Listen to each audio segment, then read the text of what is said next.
when it comes to clutter and having, maybe your organized mess around you, so many things around your environment, does it then on the flip side could just mean that maybe you're just lazy or you're just dirty?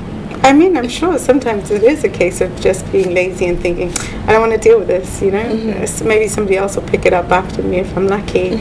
So I think, it could be that you're being lazy and you need to start to actually deal with things. Okay, how then, if you live in a cluttered environment, especially, how can you avoid clutter? How do you avoid it? Okay, I think it's important to try to sort of deal with it before it gets to a point where it becomes overwhelming, just like with life's problems as well. Just before it gets to a point where you're just so overwhelmed, just sort of looking at it and dealing with things as they come along. So, okay, I've taken off my dress after a night out, let me just hang it up, and deal with it now, as opposed to tomorrow and then I go out again and I live another dress on top of it. So just it's like a day-to-day sort of management. Yeah, just dealing with things as they come up, as opposed to putting it off till a later time. And I think a lot of procrastinators probably have a habit of doing that. Okay, now I'm a creative person. The creative thing is my realm.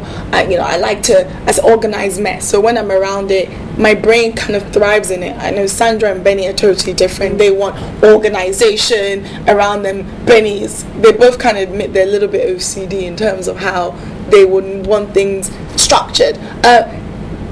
If people who usually are inclined to clutter, are they prone to, certain are they left brain or right brain? Is there a tendency? Because I think I'm left brain. No, which one is the which one is the creative one? I think that's right. I can't remember. But which is there a tendency if you're a clutter person to want to maybe be a creative or you're more a stern maybe banker or something? I don't think it's about sort of your personality or whether you're creative or you're a banker, or I think it's just your way of dealing with things. So I think somebody could be an economist and be collecting heaps of newspapers because they think there's some information that they may eventually need to go back to, and it could be in a big disorganized mess.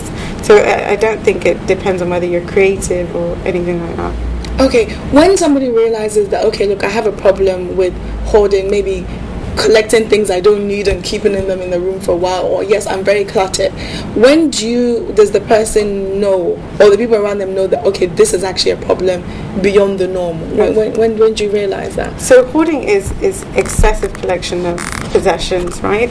And it's about the it's about the quantity versus the quality of what you're possessing. So when it gets to that point where it is sort of interrupting your day-to-day life, it's affecting you socially, it's affecting your health, it could be affecting you in terms of your occupation or just in your home, that's when you realize that it's a problem. So what happens with hoarding is that it tends to take over your home space. So maybe a room is assigned to be your sitting room, but suddenly it can no longer be utilized as a sitting room because it's completely overtaken by the possessions that you've accumulated. So when it gets to that point, that's when you realize that this is a situation where the person is hoarding. Sometimes it can get to the point where people are hoarding to the extent that there's not even room to clean, things are getting really dirty, they're blocking off exits, and even if it's not causing them distress, it may be causing those who live with them distress or ruining the property. Okay, there's a joke from me and my friends growing up in an African household, especially the fact that I grew up in the UK, where almost every African household you went into, your parents had things which were never to be touched. So they bought fridges, they bought so many things, suitcases upon suitcases of things they're sending back home. Now, I remember when my non-African friends would come to the house, they're like, goodness me, you guys have a lot of stuff, and I'm like, oh, my parents are shipping it to Ghana. So there's a joke of Africans or hoarders, especially over there, because you're always kind of keeping to send, or maybe you're building a new house and these are the things that you're buying.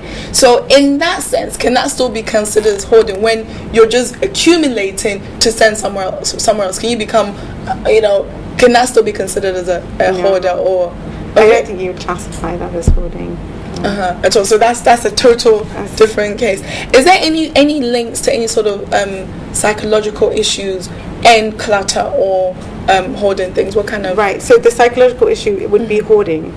So that's the... Right, so if you so that's the diagnosis would be you're hoarding, right?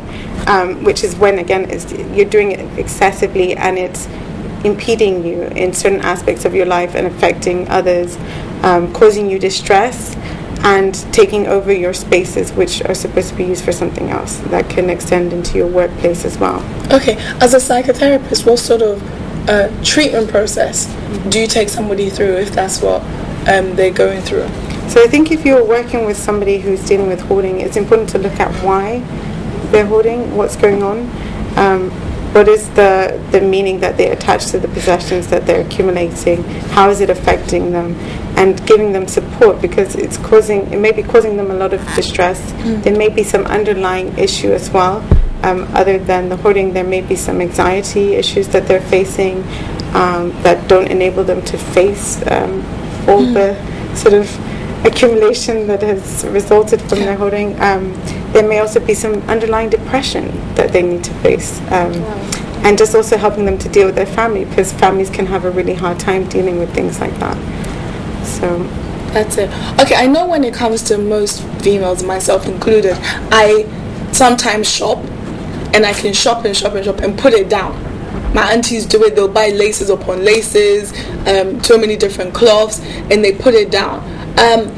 When it comes to that, and obviously sometimes it gets cluttered and it builds up over time.